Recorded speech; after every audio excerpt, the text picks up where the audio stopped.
কুনাল যখন তার খালার ঘরে ঢুকল, চারপাশে খুঁজেও কাউকে দেখতে পেল না। সে ভাবল হয়তো রান্নাঘরে আছেন, তাই সেদিকেই গেল, কিন্তু সেখানেও খালাকে দেখতে পেল না। হঠাৎ কিছু অস্বাভাবিক শব্দ শুনে কুনালের মনোযোগ সেদিকে গেল। দ্রুত পা বাড়িয়ে সে ফিরে আসল এবং খালার রুমের দরজায় দাঁড়িয়ে অবাক হয়ে গেল। রুমের ভেতরে তার খালা একটি মোবাইল ফোনের দিকে গভীর মনোযোগ দিয়ে আছেন। কুনালের উপস্থিতি বা তার ডাক খেয়াল না করেই তিনি স্ক্রিনের দিকে তাকিয়েছিলেন, সম্পূর্ণরূপে মগ্ন হয়ে। কুনাল এ দৃশ্য দেখে খানিকটা অপ্রস্তুত হয়ে দাঁড়িয়ে থাকল, কারণ এমন পরিস্থিতিতে তার খালাকে এর আগে কখনো দেখেনি। কিছুক্ষণ পর খালা আমাকে দেখে অবাক হয়ে যায়। তারপর খালা আমাকে রুমের ভিতরে এসে বসতে বলে। তারপর খালা আমার পাশে বসে, তোমাদের জন্যে আজকের গল্পটি স্পেশাল আগেই বলে দিলাম। আর দয়া করে গল্পগুলো ভালো লাগলে ভিডিওটি লাইক, শেয়ার এবং চ্যানেলটি সাবস্ক্রাইবই করো প্লিজ।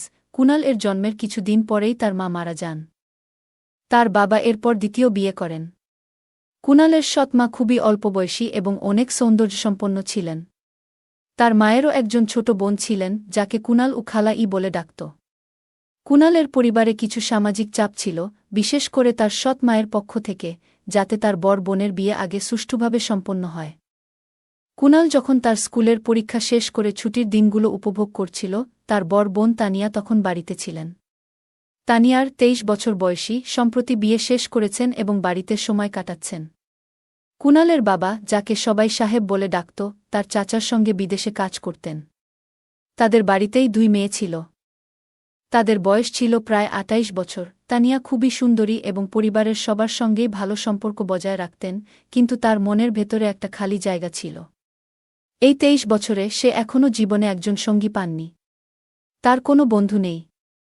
মাঝে মাঝে সে বিয়ের স্বপ্ন দেখত, তবে দিনের বেশিরভাগ সময় ঘরের কাজেই ব্যস্ত থাকত। সন্ধ্যাবেলা সে তার খালার মেয়েদের পড়াতে যেত এবং তারপর ক্লান্ত হয়ে ঘুমিয়ে পড়ত। একাকিত্বের অনুভূতি থাকলেও সে সবসময় নিজেকে সান্ত্বনা দিত। তার মা এবং খালাও প্রায়ই একা সময় কাটাতেন। তবে মোবাইল ফোন তাদের একাকিত্বকে দূর করতে সাহায্য করত। তারা সব সময় মুভি দেখতে ভালোবাসত। তানিয়া যখন নিজের রুমে সময় কাটাত, তখন সে তার নিজের মতো করে শান্তি খুঁজে নিত। তার বাবা সাহেব এবং তার চাচারা প্রায় 15 থেকে 20 বছর ধরে বিদেশে কাজ করছিলেন। এই সময়ের মধ্যে তারা খুব কমই দেশে ফিরেছেন, মাত্র কয়েকবার। কুনাল এর মা এবং খালা একা থাকতেন আর টিভি দেখে সময় কাটাতেন। কুনালও টিভি দেখতে ব্যস্ত ছিল। একদিন কুনালের মামা সৌদি থেকে কিছু জিনিসপত্র নিয়ে এসেছিলেন, যা তিনি রেখে যান। তার মা তাকে বলে এসব তার খালার কাছে দিয়ে আসতে। কুনাল তার খালার ঘরে গিয়ে দরজায় ধাক্কা দিল, কিন্তু দরজাটি বন্ধ ছিল। তার মেয়েরা তখন স্কুলে ছিলেন। তাই কুনাল রান্নাঘরে খালার খোঁজ করতে গেল, কিন্তু সেখানেও কাউকে পেল না। কুনাল যখন তার খালাকে ডাকতে শুরু করল, তখন তিনি কোনো সাড়া পেলেন না। কুনাল ভাবল হয়তো তার খালা ঘুমিয়ে পড়েছেন। তাই সে ধীরে ধীরে তার খালার ঘরের দিকে এগিয়ে গেল। দরজার কাছে পৌঁছে কুনাল থমকে দাঁড়াল। সে একটু অবাক হয়ে গেল, যেন কিছুটা বিভ্রান্ত। তার খালা, যাকে সে খুবই শ্রদ্ধা করত, বিছানায় শুয়ে কানে হেডফোন লাগিয়ে মোবাইলে কিছু একটা দেখছিলেন। খালার মনোযোগ ছিল পুরোপুরি মোবাইলের স্ক্রিনে, তাই কুনালের উপস্থিতি খেয়াল করতে পারেননি। কুনাল নিজের দৃষ্টি সরিয়ে নিতে চেষ্টা করল। তিনি দেখলেন খালা কিছুটা অস্বস্তি অনুভব করছেন এবং কুনালের দিকে তাকিয়ে চমকে গেলেন। কুনাল দরজার সামনে দাঁড়িয়েছিল এবং খালা উত্তেজিত হয়ে চিৎকার করে উঠলেন ভয়ে। মুহূর্তের জন্য কুনালও ভয়ে থেমে গেল, তার হৃদস্পন্দন যেন থেমে গেল। খালা তখন রাগী স্বরে বললেন, কুনাল, ভেতরে আসো। তার কণ্ঠে অসন্তোষ স্পষ্ট ছিল। কুনাল ভেতরে গিয়ে মাথা নিচু করে দাঁড়াল। তার খালার রাগে মুখ লাল হয়ে গেছে, আর চোখ দেখে মনে হচ্ছিল যেন আগুন বের হচ্ছে। খালা তার দিকে কঠোর দৃষ্টিতে তাকিয়ে বললেন, তুমি ওখানে কতক্ষণ দাঁড়িয়েছিলে? কি করছিলে এখানে? কুনাল কোনো উত্তর দিতে পারল না। খালার কথা শুনে সে সম্পূর্ণ স্তব্ধ হয়ে গেল। খালা তখন বললেন, তোমার মাকে সব বলে দেব। কুনাল আতঙ্কে কাঁপতে কাঁপতে তার খালার সামনে দাঁড়িয়ে হাত জোর করে বলল, খালা, প্লিজ, মাকে কিছু বলবেন না। মা জানতে পারলে আমাকে খুব বকবে। আমি শুধু বিদেশ থেকে আসা জিনিসটা আপনাকে দিতে এসেছিলাম। দরজা খোলা দেখে ভেতরে চলে এসেছি। আমি জানতাম না আপনি এখানে এভাবে থাকবেন। আমাকে মাফ করে দিন, আমি ভুল করেছি। আমি সত্যিই বুঝতে পারিনি যে আমি কি করছি। আমি শুধুই অবাক হয়ে দাঁড়িয়েছিলাম। কুনাল অনবরত ক্ষমা চাইতে লাগল, কাঁদতে কাঁদতে তার কথা জড়িয়ে আসছিল। খালা তার চোখে কুণাল এর ভয়ের অনুভূতি দেখে কিছুটা মুচকি হাসলেন। কুণালের কান্নাকাটি দেখে খালা কিছুটা নমনীয় হয়ে বললেন, ঠিক আছে, আজ তোমাকে মাফ করে দিলাম, কিন্তু মনে রেখো, এ ধরনের কিছু যেন আর না হয়। কারো সামনেও এমন কিছু করো না। এরপর খালা বললেন, এই জিনিসটা সোফায় রেখে দাও এবং কোনো চিন্তা করো না। তুমি যা বলবে আমি তা করব, কিন্তু এটা নিয়ে কারো কাছে কথা বলবে না। কুণাল তাড়াতাড়ি জিনিসটা রেখে দরজার দিকে এগিয়ে গেল। কুণাল যখন ঘর থেকে বের হচ্ছিল তখন সে খালার এক নিঃশব্দ হাসি দেখে কিছুটা হতবাক হয়ে গেল। মনে হলো খালা কুণালকে বিদায় জানানোর সময় মৃদু হেসে বললেন, যাও, আর দরজা বন্ধ করে দিও। কুণাল দরজার দিকে তাকিয়ে কিছুটা বিব্রত বোধ করল। তারপর ধীরে ধীরে দরজা বন্ধ করে তার ঘরে ফিরে গেল। রান্নাঘরে মা তখন কাজে ব্যস্ত ছিলেন। কুণাল কোনো কথা না বলে সোজা বাথরুমে চলে গেল এবং তারপর ফ্রেশ হয়ে টিভি দেখতে বসে পড়ল, যেন কিছুই ঘটেনি। 2-3 দিন এভাবেই কেটে গেল, কিন্তু কুণাল যেন সারাক্ষণ অস্থিরতার মধ্যে ছিল। তার মাথায় খালার চিন্তাগুলো ঘুরপাক খাচ্ছিল এবং সে ভেতরে ভেতরে একটা অজানা ভয়ের অনুভূতি পাচ্ছিল। ঠিক তখনই তার ফোনটা বেজে উঠল। তার বোন তানিয়া সুস্থ হয়ে উঠেছে, আর খালা চায় মজিদ তার বাসায় যাক। সোনালী বেগম মানে আমার মা বললেন, আমি কুণালকে পাঠিয়ে দিচ্ছি। খালাকে জানাতেই তার মুখের অভিব্যক্তি বদলে গেল। আমি খালার বাসায় চলে গেলাম। খালা টিভি দেখতে বসেছিলেন, আর কুণাল তাকিয়েছিল খালার দিকে। তার খালার মুখ দেখে কুণাল এর মনে কিছুটা স্বস্তি এল। খালা মৃদু হেসে কুণাল এর দিকে তাকালেন, যেন তার অনুভূতিগুলোকে বুঝতে পারছিলেন। খালা কুণালকে ইশারা করে সোফায় বসতে বলল এবং স্নেহের সঙ্গে বলল, কুণাল, কাল যা ঘটেছিল তার জন্য আমি দুঃখিত। দরজাটা আমারই বন্ধ করা উচিত ছিল, তাই তোমার উপর রাগ করার কোনো কারণ ছিল না। এটা তোমার বাড়ি, আর তোমার কাজগুলো করার অধিকার আছে। আমি আমার গোপনীয়তার যত্ন নেওয়া উচিত ছিল। এর জন্য আমি তোমাকে ধন্যবাদ জানাই। তিনি মৃদু হেসে বললেন, তোমার মাকে এইসব কথা বলো না, মনে আছে তো? তোমার মায়ের জানলে তুমি বিপদে পড়তে পারো। আরেকটা কথা, তুমি আমাকে প্রতিশ্রুতি দাও যে যা বলবো তুমি সেটা করবে, আর কাউকে কিছু বলবে না। কুণাল বলল, ঠিক আছে খালা, আমি প্রতিশ্রুতি দিচ্ছি। আপনি যা বলবেন আমি তাই করব। কুণাল একটু নার্ভাস ছিল, কিন্তু খালা তাকে শান্তভাবে বললেন, তুমি যা করতে চাও না সেটা নিয়ে ভাবো না। আমি কেবল চাই তুমি আমার কথা রাখো। কুণাল মৃদু হাসি দিয়ে তাকে সোফা থেকে উঠতে বললেন। কুণাল কিছুটা দ্বিধাগ্রস্ত হলেও খালার দিকে তাকিয়ে চুপচাপ তার নির্দেশ মেনে নিল। খালার আচরণ কিছুটা অদ্ভুত লাগছিল, কিন্তু কুণাল তার উপর ভরসা করল। তার খালা তার দিকে হাসি মুখে তাকিয়েছিল। কুণালের মনে অনেক প্রশ্ন ছিল, কিন্তু সে সেগুলো জিজ্ঞেস করার সাহস পেল না। খালা বললেন, দেখো, জীবন অনেক জটিল, আর কখনো কখনো আমাদের এমন কিছু মুহূর্তের মুখোমুখি হতে হয় যা আমরা কল্পনাও করি না। কুণাল এর মনে খালার কথা গেঁথে গেল। সে জানত তার খালা একজন বুদ্ধিমান নারী, যিনি সবসময় পরিবারকে ভালোবেসেছেন এবং তাদের নিয়ে চিন্তা করেন। খালা ধীরে ধীরে বললেন, তুমি আমাকে বিশ্বাস করো। কখনো কোনো ব্যাপারে অযথা ভয় পাবে না। আমরা সবাই জীবনে অনেক কিছুর মধ্য দিয়ে যাই, কিন্তু সেটা কাউকে বলার দরকার নেই। সবকিছু আমাদের মাঝে থাকবে। এরপর খালা বললেন, তুমি যদি কখনো কারো সঙ্গে কথা বলতে চাও, আমি আছি। কিন্তু আমাদের মধ্যে যেসব কথাবার্তা হবে সেটা আমাদের মধ্যেই থাকবে। এটা আমাদের গোপন বিষয়। কুণাল খানিকটা স্বস্তি পেল এবং বলল, খালা, আমি কাউকে কিছু বলবো না। আমি আপনার কথা রাখব। কুণাল খুব খুশি মনে বলল, আমি তোমার সাথে প্রতিদিন দেখা করব, কারণ তোমার সঙ্গ আমার খুবই প্রয়োজন। কুণালের এই কথা শুনে শাহনাজ একটু দীর্ঘশ্বাস ফেলে বলল, যদি সব কিছু আমার হাতে থাকত, আমি তো তোমাকে কখনো দূরে যেতে দিতাম না। কিন্তু মনে রেখো, আমি সবসময় তোমার পাশে আছি, যখনই আমাকে প্রয়োজন হবে। কুণাল একটু দ্বিধা নিয়ে বলল, আপনার অনুমতি নিয়ে একটা কথা জানতে চাই। খালা মৃদু হেসে বললেন, এখন তোমার আর কোনো অনুমতির দরকার নেই। যা মন চায় সেটাই নির্ভয়ে বলো। খালা বলল, তোমার মামারা অনেক দিন ধরে বাড়িতে নেই, তাই এমন কিছু সিদ্ধান্ত নিতে হয়েছে। আর তোমার বাবাও অনেক দিন ধরে আসেনি, তাই তোমার মাও কষ্টের মধ্যে সময় কাটাচ্ছে। কুণাল কিছুটা বিস্মিত হয়ে বলল, আপনি আসলে কি বোঝাতে চাইছেন? খালা মৃদু হেসে বললেন, দেখো, আমি যা বলছি তা বোঝার চেষ্টা করো। আমাদের সবার জীবনেই এমন সময় আসে যখন আমরা একাকিত্ব অনুভব করি, আর তখন সেই একাকিত্ব কাটানোর পথ খুঁজে বের করতে হয়। খালা আরও বললেন, তোমার মা যদি কখনো কাছ থেকে দেখো, বুঝতে পারবে যে তিনি কতটা শক্তিশালী এবং অনুপ্রেরণাদায়ী একজন মানুষ। কুণাল অবাক হয়ে খালার কথা শুনল এবং কিছুটা দ্বিধায় পড়ল। তুমি যদি তোমার মায়ের সাথে বেশি সময় কাটানোর সুযোগ পাও তাহলে কেমন লাগবে তোমার? খালা জানতে চাইলেন। কুনাল কিছু বলল না, তবে তার মনে নতুন চিন্তা তৈরি হল। কুনাল তার খালার কাছ থেকে বিদায় নিয়ে বাড়ি ফিরল, কিন্তু তার মনে খালার কথা গেঁথে রইল। সোনালী বেগম, তার সৎ মা, তখন টিভি দেখতে বসেছিলেন।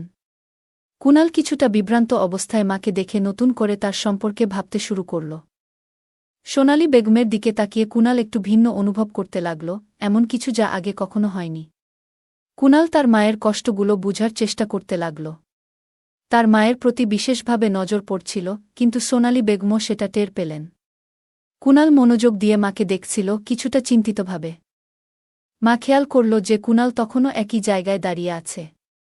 সে মৃদু স্বরে জিজ্ঞেস করল, কি হয়েছে ছেলে? কিছু চাও নাকি? যদিও মা জানত এই মুহূর্তটা সম্ভবত ঠিক সময় নয়, তার নজর পড়ল কুনালের দিকে। কুনাল চুপচাপ তাকিয়েছিল, তবে তার দৃষ্টি সোনালীর মুখের দিকে ছিল না। সোনালী বুঝতে পারছিল কুনালের ভাবনায় অন্য কিছু চলছে। তিনি আবার কুনালের দৃষ্টি আকর্ষণ করার চেষ্টা করলেন। কুনাল হঠাৎই চমকে উঠল এবং ঘরের অন্যদিকে চলে গেল। মা দ্রুত নিজের শার্ট ঠিক করে বুঝতে পারলেন যে কুনাল এখন অনেক পরিণত হয়েছে এবং অনেক কিছু বুঝতে শিখেছে। মা দ্রুত নিজেকে সামলে টিভি লাউঞ্জে ফিরে গেলেন। ভাবলেন, এমন মুহূর্তে যদি কেউ চলে আসে তবে পরিস্থিতি অস্বস্তিকর হতে পারে। তাই তিনি অন্য কাজে মনোনিবেশ করলেন, যাতে চিন্তাগুলো অন্যদিকে সরানো যায়। কিছুক্ষণ পরে মা তার মেয়ের ঘরের দরজার কাছে গেলেন। দরজা খুলতেই দেখলেন মেয়ে বিছানায় শুয়ে মোবাইলে মুভি দেখছে। সোনালী বুঝতে পারলেন মেয়েও ধীরে ধীরে বড় হয়ে উঠছে এবং নিজের জগতে ব্যস্ত হয়ে পড়ছে। দরজাটা আস্তে করে বন্ধ করে সোনালী নিজের ঘরে ফিরে গেল। সে বুঝতে পারছিল যে পরিস্থিতি অনেক বদলে গেছে, তবে কুনালের আচরণ তাকে কিছুটা অস্বস্তিতে ফেলেছিল।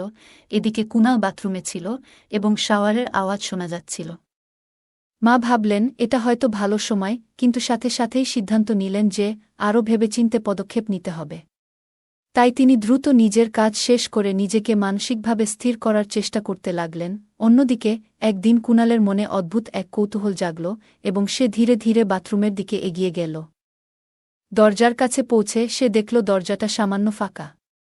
কুনাল অবাক হয়ে দেখল যে মা আয়নার সামনে দাঁড়িয়ে কিছু ভাবছেন এবং মনোযোগ দিয়ে নিজেকে দেখছেন। কুনালের মনে কিছুটা অস্বস্তি তৈরি হল। সে ভাবল, এখানে আর না থেকে ফিরে যাওয়াই হবে সবচেয়ে ভালো সিদ্ধান্ত। কুনাল আস্তে করে পিছিয়ে যাওয়ার চেষ্টা করল, কিন্তু হঠাৎ করেই তার মার দৃষ্টি আয়নায় পড়ে তার দিকে। কুনাল দ্রুত পাশ ফিরে সরে পড়ল, যেন কিছুই ঘটেনি। মা তার নিজের চিন্তায় ডুবেছিল, তাই সে ব্যাপারটা নিয়ে কিছু বলল না। মা তার ওয়ার্ড্রোব খুলে একটি পুরনো সাদা স্যুট বের করলেন, যা তিনি অনেক দিন ধরে ব্যবহার করেননি। একবারই পরেছিলেন সেটি, কারণ তখন তার স্বামী বলেছিলেন এই পোশাকটা খুবই নজর কাড়ে এবং তাদের মেয়ে দেখে ফেললে ভুল ধারণা হতে পারে। কিন্তু এখন পরিস্থিতি বদলেছে। মা আলমারি থেকে সেই পোশাকটা বের করে কুনালের দিকে তাকালেন। তিনি মনে মনে ভাবলেন, আজকের দিনটা আলাদা কিছু হবে। কুনাল ধীরে ধীরে চোখ খুলে চারপাশটা লক্ষ্য করল আর বুঝতে পারল যে পরিবেশটা যেন কিছুটা পরিবর্তিত। কুনাল কিছুটা অবাক হয়ে তার মা এবং খালার কথোপকথন মনে করতে লাগল। এমন পরিস্থিতি তার জন্য নতুন হলেও সে নিজের অনুভূতিকে নিয়ন্ত্রণে রাখার চেষ্টা করল, নিজেকে স্থির রাখল এবং পরিস্থিতি বুঝে চলার সিদ্ধান্ত নিল। এই গল্পটা এমন পুরুষদের জন্য যারা নিজেদের স্ত্রীকে অনেকদিন বাড়িতে রেখে দূরে থাকেন। সকলের অভিজ্ঞতা একরকম নয়, তাই এই গল্প কাউকে আঘাত করার জন্য নয়, বরং সচেতনতার বার্তা দেওয়ার জন্য। গল্পটা কেমন লাগলো জানাতে ভুলবে না। আরও মজার মজার রোমান্টিক গল্প শুনতে চাইলে ভিডিওটি লাইক, শেয়ার এবং চ্যানেলটি সাবস্ক্রাইব করতে এবং বেল আইকনটি ক্লিক করতে ভুলবে না। ধন্যবাদ। আমি বিধবা হয়ে পড়েছিলাম। আমার স্বামীর চলে যাওয়ার পর জীবনটা সম্পূর্ণ বদলে গিয়েছিল। একাকিত্ব আমাকে এতটাই গ্রাস করেছিল যে আমি কিছু ভুল সিদ্ধান্ত নিয়ে ফেলেছিলাম, যা কেবল আমার প্রয়োজন মেটানোর জন্য আমাকে আরও বেশি দিশেহারা করে তুলেছিল। জীবনের কঠিন বাস্তবতায় এমনভাবে আটকে গিয়েছিলাম যে নিজের দিকে তাকানো কঠিন হয়ে পড়েছিল। ওর বন্ধুরা সারা রাত আমার উপর অত্যাচার চালাতে থাকল আর আমি অসহায় হয়ে পড়লাম। কিছুদিন পর আমি গর্ভবতী হয়ে গেলাম এবং পরে আমি তা নষ্ট করে ফেলি, কারণ এই বাচ্চার বাবা কে ছিল আমি জানতাম না। জীবন তখন এতটাই নিস্তেজ হয়ে গিয়েছিল যে বেঁচে থাকার ইচ্ছেটাই হারিয়ে ফেলেছিলাম। কোনো সান্ত্বনা বা কোনো সমর্থন কিছুই ছিল না, কেবল মনে হচ্ছিল এই জীবনটা শেষ করে দিতে হবে, তাই আমি বরফে জমে থাকা নদীতে ঝাঁপ দিয়েছিলাম। যখন জ্ঞান ফিরে পেলাম, দেখলাম যে এক অচেনা ব্যক্তি আমাকে উদ্ধার করেছে। সে আমাকে নিয়ে তীরে উঠিয়েছিল, ঠান্ডায় জমে যাওয়া আমার শরীরটাকে গরম করার চেষ্টা করছিল। সে আমাকে তার গাড়িতে তুলে নিয়ে গিয়ে আমার ভেজা কাপড় খুলে দিল এবং তার শরীরের তাপে আমাকে গরম রাখার চেষ্টা করছিল, যাতে করে আমি তাড়াতাড়ি সুস্থ হয়ে উঠি। সেই দুর্বল মুহূর্তে আমাকে জড়িয়ে ধরে তাপ দিয়ে বাঁচিয়ে রেখেছিল। বন্ধুরা, এমন আরও গল্প শুনতে চ্যানেলটি সাবস্ক্রাইব করুন। আমি সোনালি, মাত্র 23 বছর বয়সেই আমার জীবন যেন থমকে গেছে। একাকিত্বের মাঝে দিনগুলো কেটে যাচ্ছে, কারণ দ্বিতীয় বিয়ের পর থেকে আমার যৌবন যেন কোথাও হারিয়ে গেছে। সন্তান নেই, পরিবার থেকেও দূরে। 8 বছর বয়সে আমাকে বিয়ে করিয়ে দিয়ে পরিবারের সবাই যেন নিজেদের দায়িত্ব শেষ করেছে। আমার ভাই চেয়েছিল আমি এমন একজনকে বিয়ে করি যার বয়স আমার থেকে দ্বিগুণ। আমার স্বামী সুমন 35 বছর বয়সী, তার প্রথম স্ত্রী তাকে ছেড়ে চলে গেছে। তার বাবা মা তাদের বাড়িতে আমাকে গ্রহণ করেছিল। শ্বশুর শাশুড়িরও একটি ছেলে ছিল, কিন্তু আমার কোনো সন্তান নেই। নিজের অসহায়ত্বের চোখের জল ফেলতাম, কারণ আমি দেখতে খুব সুন্দরী, আর বিয়ের পরেও আমি আমার স্বামীকে ছুঁতে পারিনি। তিনি বলেছিলেন আমি অসুস্থ, তাই আমাকে স্পর্শ করবেন না। তবে 4-5 দিন পর তিনি আমার কাছে আসেন, আর আমি বাধ্য হয়ে তাকে মেনে নিই। আমার স্বামী খুব রাগী, তবে তিনি সব সময় আমাকে যত্ন নিতেন। কিন্তু পরে তিনি প্রায় সব বিষয়েই রাগ করতে শুরু করলেন। 4 বছর ধরে আমাদের বিবাহ ঠিকঠাক চলছিল, কিন্তু এক মহিলার কারণে আমি পুরোপুরি বিধ্বস্ত হয়ে পড়লাম। তিনি আমাকে এমন কিছু সত্য বলেছিলেন যা এতদিন আমার কাছে গোপন ছিল। আমার স্বামী আমাকে বিয়ে করেছিলেন, কিন্তু এখন আমার ভাইয়ের কারণে আমি আমার মায়ের বাড়িতেও যেতে পারি না। আমার শাশুড়ি আমাকে বাড়িতে না আসার নির্দেশ দিয়েছিলেন। হঠাৎ এক সকালে আমার স্বামী ঘুম থেকে উঠতে পারলেন না। ডাক্তার আসার পর জানা গেল আগের রাতে তিনি হার্ট অ্যাটাকে মারা গেছেন। তিনি যেই হোক না কেন, তিনি আমার স্বামী ছিলেন। এখন আমি সম্পূর্ণ একা হয়ে গেছি। একাকী রাতগুলো যেন দীর্ঘ হতে শুরু করল। প্রতিদিন রাতে মনে হতো তিনি যেন আমার দিকে এগিয়ে আসছেন, আর আমার যৌবন যেন আমাকে নিঃসঙ্গতা এবং কষ্টের সঙ্গে গ্রাস করছে। আমি পুরোপুরি একা হয়ে গিয়েছিলাম। ভাবতে থাকলাম কিভাবে আমি এই জীবন কাটাব। শাশুড়ি আমাকে উপহাস করতেন, তিনি বলতেন, তোমার স্বামী চলে যাওয়ার পর তুমি এখানে থাকো কেন? চলে যাও মা, আমরা তোমার দায়িত্ব নিতে পারব না। প্রতিদিনই তিনি আমাকে অপমান করতেন, বলতেন, যখন তুমি তোমার স্বামীকে হারিয়েছ, এখানে থেকে কি করবে?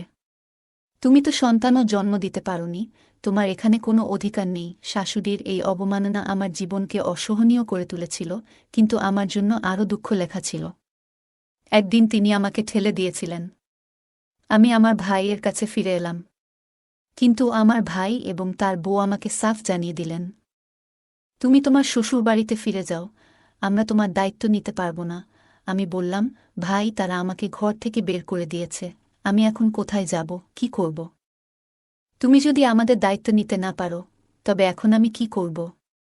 আমি তোমার বোন, আর এই পৃথিবীতে আমার আর কেউ নেই। আমি তাকে বললাম, তুমি আমার হাতে কিছু টাকা রাখো, আর নিজের জন্য কিছু ব্যবস্থা করো, বললেন তিনি। আমি বুঝলাম আমার কোনো উপায় নেই, কেউ আমাকে রাখতে চায় না। আমার জীবন এমনভাবে ভেঙে পড়েছিল যে আমি রাস্তায় ঘোরাঘুরি করতে লাগলাম। এমন সময় এক ব্যক্তি আমাকে দেখলেন এবং জিজ্ঞেস করলেন, তুমি এত জিনিসপত্র নিয়ে এখানে ঘুরোছ কেন?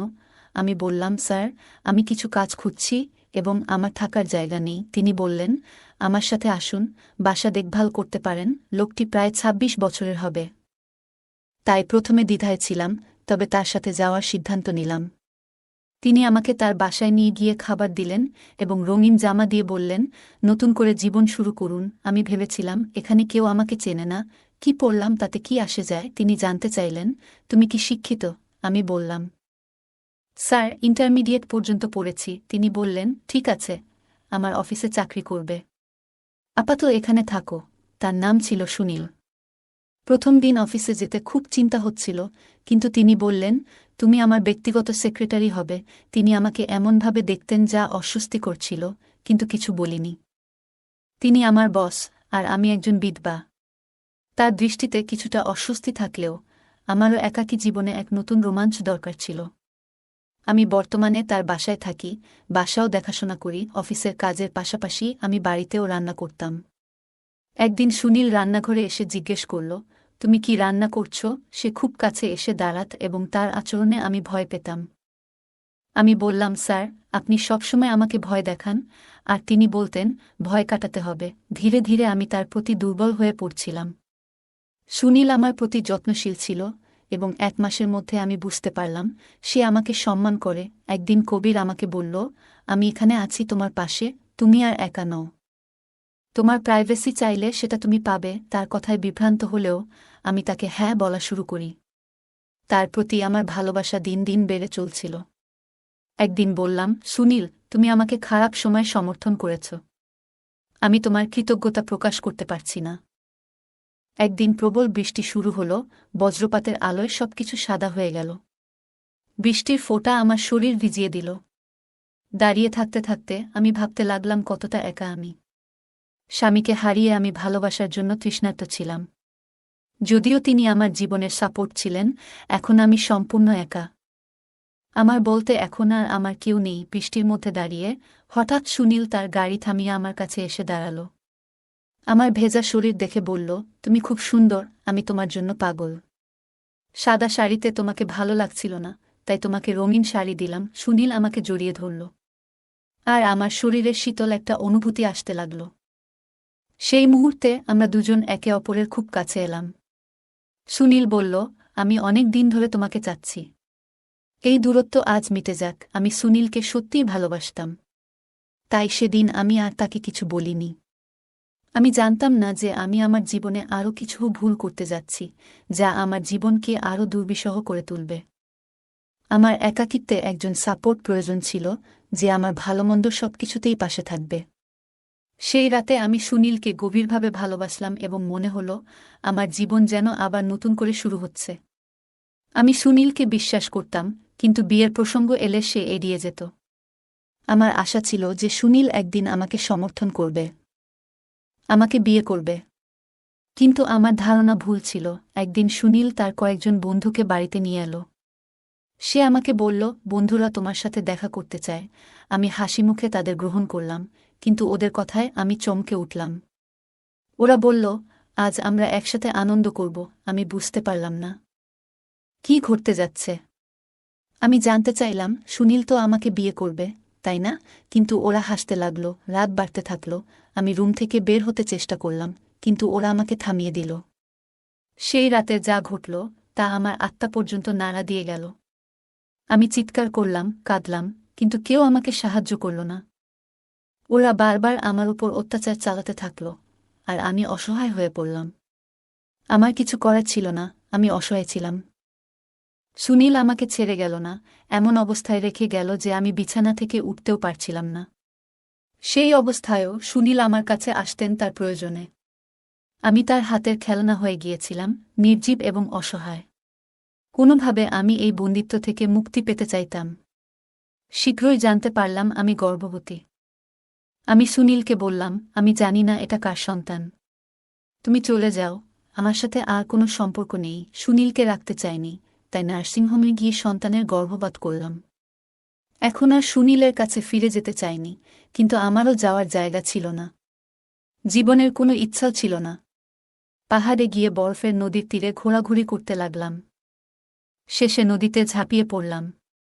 আমি জানতাম আমাকে কেউ বাঁচাতে আসবে না, কারণ আমার কেউ নেই। সবাই আমাকে ব্যবহার করেছে। আমার জীবন শেষ হয়ে গেলেও কারো যায় আসে না, কিন্তু একজন লোক হঠাৎ নদীতে ঝাঁপিয়ে পড়ে আমাকে পাড়ে নিয়ে এলো। আমার শরীর থেকে নদীর জল বের করে দিল এবং পিঠে নিয়ে গাড়ির পিছনের সিটে নিয়ে গেল। আমি ঠান্ডায় কাঁপছিলাম, কাঁপুনি থামছিল না। হঠাৎ সে আমার শরীরের উষ্ণতা দিতে শুরু করল। সেই মুহূর্তে আমি বুঝতে পারছিলাম না তার হৃদয়ে কি চলছে। সেও কি আমার সাথে খারাপ কিছু করবে নাকি? বিভিন্ন চিন্তা আমার মাথায় ঘুরতে থাকে। আমি মরার জন্য জলে ঝাঁপ দিয়েছিলাম, কিন্তু এই অচেনা লোক আমাকে তার উষ্ণতা দিয়ে জীবন ফিরিয়ে দিচ্ছিল। আমি তোমাকে মরতে দেব না, সে জোরে বলল। অনেকক্ষণ পর তিনি গাড়ি থেকে কিছু শুকনো কাপড় বের করে আমার শরীর ঢাকলেন। তিনি আমাকে নিয়ে তার বাড়িতে ফিরলেন এবং জিজ্ঞেস করলেন, কেন তুমি নদীতে ঝাঁপ দিয়েছিলে? তোমার মতো সুন্দরী মেয়ে কেন এত বড় সিদ্ধান্ত নেবে? আমি বললাম, আমার এই পৃথিবীতে আর কেউ নেই। এবং আমি আমার জীবনের বেদনাদায়ক ঘটনা বর্ণনা করলাম। আমি কাঁদতে লাগলাম, আর তিনি বললেন, কষ্ট যতই হোক, আমাদের সাহস রাখতে হবে এবং নিজের পায়ে দাঁড়াতে হবে। তিনি বললেন, তুমি চাইলে আমার সাথে কাজ করতে পারো। আমি তার সাথে কাজ করতে শুরু করলাম।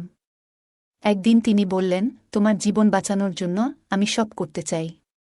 তুমি চাইলে আমি তোমার হাত ধরতে পারি, আমরা একসাথে সুখ দুঃখ ভাগ করে নিতে পারি। আমার স্ত্রী মারা গেছেন এবং আমার একটি 2 বছরের মেয়ে আছে, যার মায়ের ভালোবাসার প্রয়োজন। তুমি তাকে ভালোবাসা দিতে পারবে? তার মুখে এই কথা শুনে আমি কান্না করতে লাগলাম, কারণ আমার একটি পরিবারের দরকার ছিল যারা আমাকে ভালোবাসবে, আপন করে নিবে। এই প্রস্তাবে আমি ভাবলাম, আমার জীবনের সমস্ত ঘটনা আমি তার কাছে লুকাইনি, সে হয়তো আমাকে সত্যিই ভালোবাসে, আর আমি তার এবং তার মেয়ের যত্ন নিতে পারি। এরপর আমাদের জীবনটা ধীরে ধীরে বদলে গেল। সে আমাকে সত্যি অনেক ভালোবাসে, সময়ের সাথে সাথে আমি তা বুঝতে পারলাম। এর আগে যারা আমার জীবনে এসেছিল তারা সবাই খারাপ মানুষ ছিল। তারা আমাকে কে মন থেকে ভালোবাসেনি, তারা শুধু তাদের প্রয়োজন মিটিয়েছিল আমাকে দিয়ে। এখন আমি তা বুঝতে পারছিলাম। কিন্তু আমার এই স্বামী সবার থেকেই আলাদা ছিল, সে আমাকে মন থেকেই ভালোবাসে। গল্পটা কেমন লাগলো জানাতে ভুলবে না। আরও মজার মজার রোমান্টিক গল্প শুনতে চাইলে ভিডিওটি লাইক, শেয়ার এবং চ্যানেলটি সাবস্ক্রাইব করতে এবং বেল আইকনটি ক্লিক করতে ভুলবে না। ধন্যবাদ।